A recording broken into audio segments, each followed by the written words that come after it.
అదే RTV app వార్తల్ని క్షణాల్లో చదివే అవకాశం ఉంటుంది. ఒక న్యూస్ పేపర్, ఒక టెలివిజన్ ఛానల్ మీ చేతుల్లో ఎప్పుడూ ఉంటాయి. తెలంగాణ సెక్రటేరియట్ కూడా ఫుడ్ పాయిజనింగ్ బెడద తప్పడం లేదు. ఇప్పటి వరకు కేవలం ప్రభుత్వ పాఠశాలలు, హాస్టల్స్ లో మాత్రమే ఫుడ్ పాయిజన్ కారణంగా విద్యార్థులు అస్వస్థతకు గురైన సంఘటన చూసాం. హాస్టల్స్ లో విద్యార్థులు నాసిరకం భోజనం వడ్డిస్తున్నారు అంటూ గగ్గోలు పెట్టిన దృశ్యాలు చూసాం.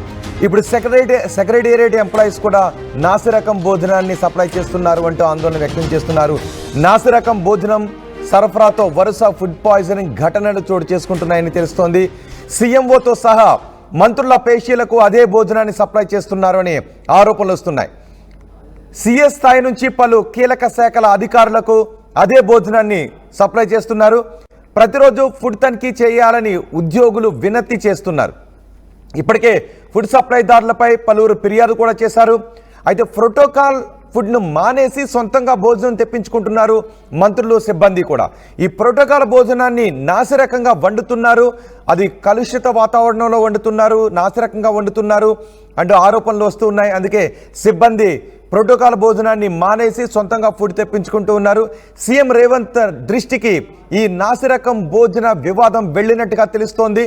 నిర్లక్ష్యంగా ఎవరైనా వ్యవహరిస్తే నిర్లక్ష్యపు చర్యలతో ప్రభుత్వాన్ని బద్నాం చేయాలని చూస్తే సహించేది లేదు అంటూ ముఖ్యమంత్రి వార్నింగ్ ఇచ్చినట్టుగా కూడా తెలుస్తోంది. ఇప్పటికే మనం చూసాం, ప్రభుత్వ పాఠశాలలో విద్యార్థులకు హాస్టల్స్లో సప్లై చేసే భోజనాలు వికటించి అస్వస్థతకు గురైన ఘటనలు మనం చూసాం. నాసిరకం భోజనాన్ని విద్యార్థులకు సప్లై చేస్తున్నారని. కానీ ఈ బెడది ఇప్పుడు సెక్రటేరియట్ కూడా పాకింది. సెక్రటేరియట్లో సిబ్బందికి, మంత్రులకు సప్లై చేసే ప్రోటోకాల్ భోజనం కూడా నాసిరకంగా ఉంటుంది అంటూ విమర్శలు వస్తున్నాయి. ప్రతిరోజు క్వాలిటీ చెక్ చేయాలి అంటూ సిబ్బంది నుంచి వినతులు వస్తూ ఉన్నాయి. ఆ ప్రోటోకాల్ భోజనాన్ని మానేసి ఎందుకు వచ్చిన గొడవలే అని ఇంటి దగ్గర నుంచే భోజనాన్ని తెప్పించుకుంటున్నట్టుగా తెలుస్తోంది సిబ్బంది. దీంతో రేవంత్ రెడ్డి సీరియస్ అయ్యారు. మా ప్రతినిధి మధు ఉన్నారు పూర్తి సమాచారం అందించడానికి. మధు, ఏంటి సెక్రటేరియట్లో నాసిరకపు ఫుడ్ సప్లై గురించి మీ దగ్గర ఉన్న సమాచారం ఏంటి? ఎగ్జాక్ట్లీ, అంటే జనరల్ గా రాష్ట్ర వ్యాప్తంగా అనేక ఘటనలు చోటు చేసుకున్నాయి. గురుకుల హాస్టల్లో కానీ, ప్రభుత్వ హాస్టల్లో కానీ ఇప్పటికే ఫుడ్ పాయిజన్ కి సంబంధించి ఇప్పుడు అది సెక్రటేరియట్ కి తాకింది. సెక్రటేరియట్ లో కూడా నాసిరకం భోజనం సప్లై అవుతా ఉంది. దీంట్లో అక్కడ ఫుడ్ తిన్నటువంటి వాళ్ళు, క్యాంటీన్ లో తిన్నటువంటి వాళ్ళు కానీ, అక్కడ మంత్రి పేషీలలో, తర్వాత కార్యాలయ అధికారులకు సంబంధించినటువంటి ఆఫీసులలో ఇచ్చేటువంటి ఫుడ్ సప్లైలో కూడా తేడాలు ఉండడం, అక్కడ ఫుడ్ పాయిజన్ గురి కావడం, కొంతమంది అస్వస్థత గురి కావడం తెరపైకి వచ్చింది. అయినా కూడా వారిపైన చర్యలు తీసుకోవట్లేదు, పట్టించుకోవట్లేదు సెక్రటేరియట్ సిబ్బంది అనేటువంటిది పెద్ద ఎత్తున ఆరోపణలు వస్తున్నాయి. కొద్ది మంది అధికారులు వారి స్వప్రయోజనాల కోసం ఇలా క్వాలిటీ సంబంధించిన విషయంలో కాంప్రమైజ్ అవుతున్నారు. దానివల్ల అనేక మంది సిబ్బంది అనారోగ్యం పాలవుతున్నారు.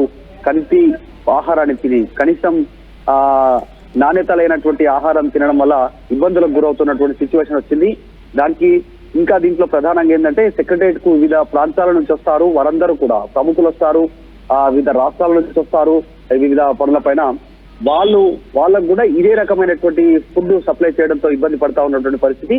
డైరెక్ట్ గా సీఎంఓ పేషీకి, తర్వాత మంత్రుల పేషీలకు కూడా ఇదే ఫుడ్ సప్లై కావడం పైన కాస్త ఆరోపణలు ఉన్నాయి. ముఖ్యమంత్రి దృష్టికి వెళ్ళినట్టుగా తెలుస్తా ఉంది. సీరియస్ అవుతా ఉన్నారు.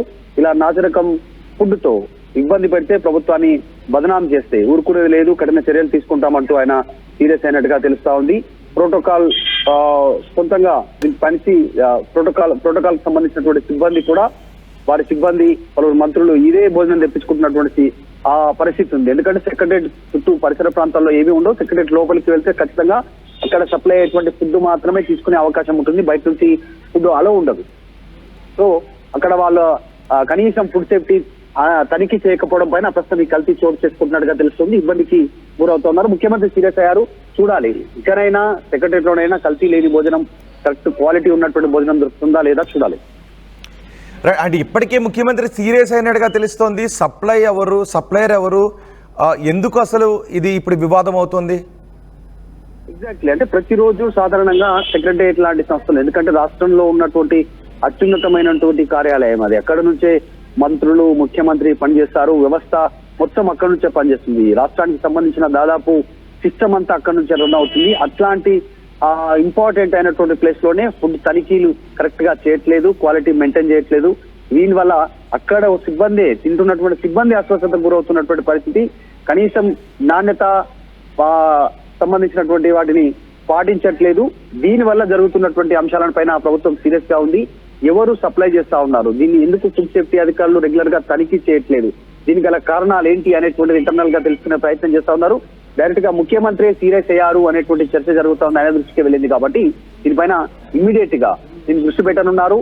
సెక్రటరియట్ లోనే ఫుడ్ బాగా లేకపోతే ఇక రాష్ట్ర వ్యాప్తంగా ఉన్నటువంటి హాస్టళ్లలో, బయట వ్యాపారం చేసుకున్నటువంటి హోటళ్లలో ఎలాంటి తనిఖీలు ఉంటాయి అనేటువంటి విమర్శలు వస్తాయి. కాబట్టి దీనిపైన ప్రత్యేకంగా దృష్టి పెడతా ఉన్నారు, సీరియస్ గానే దృష్టి పెడతా ఉన్నారు. రైట్ మధు, తెలంగాణ సెక్రటేరియట్లోనూ తప్పని ఫుడ్ పాయిజనింగ్ బెడదంటూ వార్తలు వస్తున్నాయి. నాసిరకం భోజనాన్ని సప్లై చేస్తున్నారు సిబ్బందికి, మంత్రుల పేషీలకు అంటూ వార్తలు వస్తున్నాయి. సీఎంఓతో సహా మంత్రుల పేషీలకు అదే భోజనం సప్లై చేస్తున్నారు. సీఎస్ స్థాయి నుంచి పలు కీలక శాఖ అధికారులకు నాసిరకం భోజనం వెళ్తూ ఉండటంతో ప్రోటోకాల్ భోజనాన్ని మానేసి ఇంటి దగ్గర నుంచి తెప్పించుకుంటున్నట్టుగా తెలుస్తోంది. దీంతో ముఖ్యమంత్రి రేవంత్ రెడ్డి సీరియస్ అయ్యారు. ప్రభుత్వాన్ని ఎవరైనా బద్నాం చేయాలని ప్రయత్నిస్తే వాళ్లపై కఠిన చర్యలు ఉంటాయని చెప్తున్నారు. ప్రతిరోజు కూడా సెక్రటేరియట్లకి ఉద్యోగులకు సప్లై చేసే భోజనం విషయంలో క్వాలిటీ చెక్ ఉండాలి అని ముఖ్యమంత్రి ఆదేశాలు జారీ చేసినట్టుగా తెలుస్తోంది. మరిన్ని వీడియోస్ కోసం ఛానల్ ని సబ్స్క్రైబ్ చేయండి. లేటెస్ట్ అప్డేట్స్ కోసం వాట్సాప్ ఛానల్ ని ఫాలో చేయండి. అండ్ లింక్ డిస్క్రిప్షన్ లో ఉంది.